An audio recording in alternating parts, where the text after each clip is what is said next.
ഇന്നത്തെ ദിനം എന്ന് പറയുന്നത്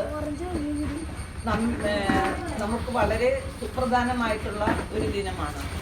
അതായത് ഭാരതത്തിലെ ക്രൈസ്തവ സമൂഹത്തില് ജൂലൈ 3 എന്ന് പറയുന്നത് ചരിത്രത്തിൽ തങ്കലിപികളിൽ എഴുതപ്പെട്ട ദിനങ്ങളിൽ ഒന്നാണ്.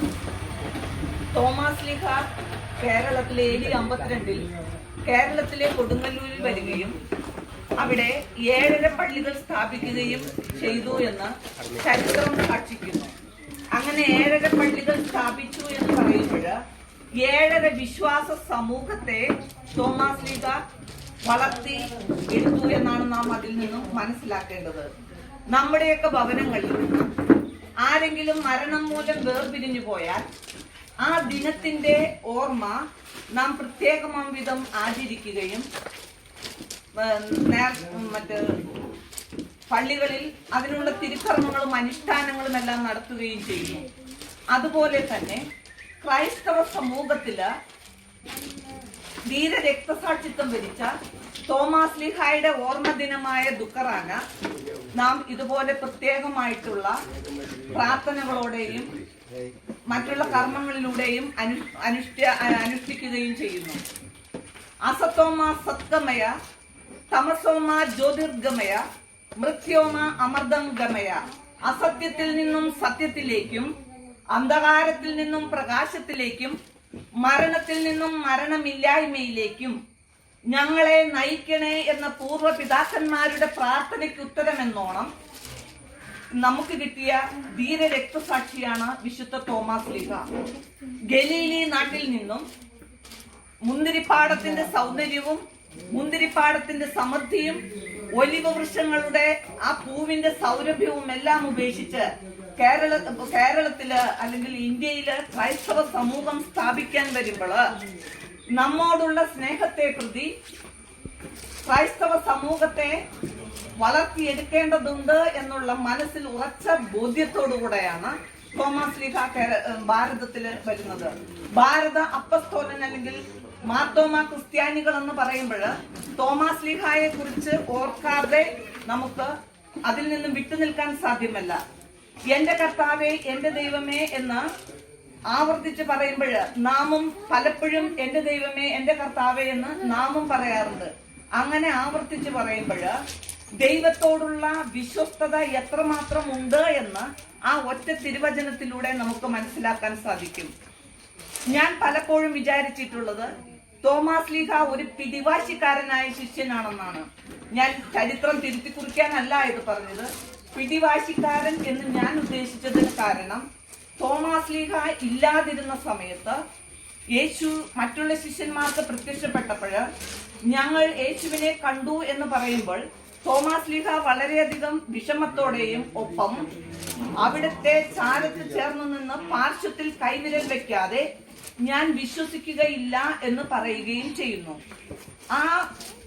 അതിനു മുൻപില് ഈശോ കീഴ്വഴങ്ങുകയാണ്. അതായത് തന്റെ അരുമശിഷ്യനായ തോമാസ് ലീഹായെ ചാരത്ത് നിർത്തുകയും തന്റെ പാർശ്വത്തിൽ കൈവയ്ക്കാൻ അനുവദിക്കുകയും ചെയ്യുന്നു. കുറച്ച് നാളുകൾക്ക് മുൻപ് പത്രമാധ്യമങ്ങളിലും സോഷ്യൽ മീഡിയയിലും ഒരു വാർത്ത വന്നു. വാർത്ത ഇതാണ്: കാശ്മീരിൽ നിന്നുള്ള സൈറ വാസിം എന്ന് പറയുന്ന ഒരു സിനിമാ നടി അവളുടെ ഔദ്യോഗിക സിനിമാ ജീവിതം അവസാനിപ്പിക്കുന്നു. കേവലം 20 വയസ്സ് മാത്രം പ്രായമുള്ള ഈ കൊച്ചു പെൺകുട്ടി എന്തുകൊണ്ടാണ് തന്റെ സിനിമാ ജീവിതം അവസാനിപ്പിക്കുന്നതെന്നറിയാൻ പത്രമാധ്യമങ്ങൾ ഇവരോടൊപ്പം തടിച്ചുകൂടി. അപ്പോൾ ആ പെൺകുട്ടി പറയുന്ന ഉത്തരം വളരെ ശ്രദ്ധേയമാണ്. എനിക്ക് എന്റെ വിശ്വാസ ജീവിതത്തിൽ തകർച്ച സംഭവിച്ചിരിക്കുന്നു, അല്ലെങ്കിൽ വിശ്വാസ ജീവിതത്തിൽ നിന്ന് ഞാൻ അകന്നു പോയിക്കൊണ്ടിരിക്കുന്നു എന്ന് ദിനം പ്രതി എനിക്ക് മനസ്സിലാക്കുന്നു. അതുകൊണ്ടാണ് ഞാൻ എന്റെ ഔദ്യോഗിക ജീവിതം അവസാനിപ്പിച്ച് ഞാൻ എന്റെ ആത്മീയ ജീവിതത്തെ പോഷിപ്പിക്കേണ്ടതുണ്ട്. അതിനു വേണ്ടിയിട്ടാണ് ഞാൻ ഇങ്ങനെ ഒരു തീരുമാനമെടുത്തത്. ഈ ഫീൽഡിൽ ഞാൻ നിലനിന്നാൽ എനിക്ക് എന്റെ ഈ ജീവിതം തുടർന്നുകൊണ്ട് പോവുക സാധ്യമല്ല എന്ന്. മദർ തെരേസ തന്റെ അതായത് വൃണിതനായ ഒരു മനുഷ്യന്റെ മുറിവുകൾ വെച്ച് കെട്ടിയപ്പോൾ അവനെ ചാരത്ത് ചേർത്ത് നിർത്തി വെച്ച് കെട്ടുമ്പോൾ മദർ തെരേസയോട് ഈ മനുഷ്യൻ ചോദിക്കുന്ന ഒരു ചോദ്യമുണ്ട്: നിങ്ങൾ ദൈവമാണോ എന്ന്. അപ്പോൾ മദർ തെരേസ പറയുകയാണ്, ഞാൻ ദൈവമല്ല, പക്ഷെ എന്റെ ദൈവത്തിന് വേണ്ടിയിട്ടാണ് ഞാൻ ഇതെല്ലാം ചെയ്യുന്നതെന്ന്. മൈലാപ്പൂരിലെ തമിഴ്നാട്ടിലെ മൈലാപ്പൂരിലെ ചിന്നമലയിൽ തോമാസ് ലീഹ കുത്തേറ്റു മരിച്ചു എന്നാണ് ചരിത്രം സാക്ഷിക്കുന്നത്. ഖബറിടം മൈലാപ്പൂരിൽ ഇപ്പോഴും ഉണ്ടെങ്കിലും അതിന്റെ ഭൗതിക അവശിഷ്ടങ്ങൾ ഇപ്പോഴും ഇറ്റലിയിലാണ് സൂക്ഷിച്ചിരിക്കുന്നത്.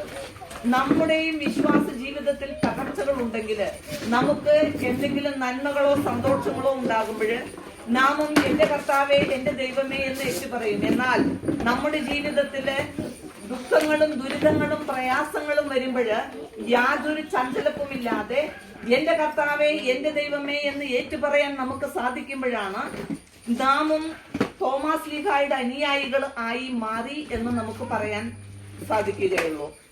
നമ്മുടെ വിശ്വാസ ജീവിതത്തിന് ഊടും പാവും നൽകാനായിട്ട് നമുക്ക് എന്തൊക്കെ മാറ്റങ്ങൾ വരുത്തേണ്ടതുണ്ടെന്ന് നാം ഈ സമകാലീനമായ കാലഘട്ടത്തിലൂടെ കടന്നു പോകുമ്പോൾ നമുക്കറിയാം. ഇന്ന് ക്രിസ്തീയ സഭ ഒത്തിരിയേറെ പ്രശ്നങ്ങളെ വെല്ലുവിളി ഏറ്റെടുത്തുകൊണ്ടിരിക്കുന്ന ഒരു കാലഘട്ടമാണ്.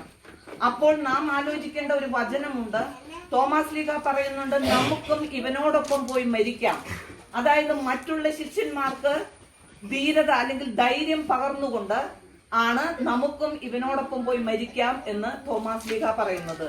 അങ്ങനെ നമ്മുടെ ക്രിസ്തീയ ജീവിതത്തിലും ഇതുപോലെ തോമാസ് ലീഹായെ അനുകരിച്ചുകൊണ്ട് ക്രൈസ്തവ സഭയ്ക്ക് തന്റെ ചുടുനിണം കൊണ്ട് രക്തസാക്ഷിത്വം നൽകി നമ്മെ പരിപോഷിപ്പിച്ചിട്ടുണ്ടെങ്കിൽ ഈ ദിനം അതിന്റെ എല്ലാ പ്രാധാന്യങ്ങളോടും കൂടെ നാം ആഘോഷിക്കുമ്പോൾ നമ്മുടെ മനസ്സിലും ഒരു തീരുമാനമെടുക്കണം. അതായത് തോമാസ് ലീഹ ശാഠ്യം പിടിച്ചതുപോലെ തന്റെ ഈശോയുടെ പാർശ്വത്തിൽ കൈവയ്ക്കാതെ ഞാൻ വിശ്വസിക്കുകയില്ല എന്ന് ശാഠ്യം പിടിച്ചതുപോലെ നാമും നമ്മുടെ ജീവിതത്തിൽ ചില ശാഠ്യങ്ങൾ പിടിക്കണം. ഒന്ന്, എനിക്ക് ദൈവത്തെ കാണണം, എനിക്ക് ദൈവത്തെ അനുഭവിക്കണം എന്ന രണ്ട് ശാഠ്യങ്ങൾ നമ്മുടെ മനസ്സിലുണ്ടെങ്കിൽ ഒരു പരിധിവരേക്കും നാമും ക്രിസ്ത്യാനികളായി അല്ലെങ്കിൽ ക്രിസ്തുവിന്റെ അനുയായികളായി അല്ലെങ്കിൽ തോമാസ് ലീഹായുടെ അനുയായികളായി എന്ന് നമുക്കും മനസ്സിൽ ചിന്തിക്കാൻ പറ്റും. ഇത്രയും പറഞ്ഞുകൊണ്ട് ഒരിക്കൽ കൂടി ദുഃഖാന തിരുനാളിന്റെ മംഗളങ്ങളും പ്രാർത്ഥനകളും നേർന്നുകൊണ്ട് നിർത്തുന്നു. നന്ദി.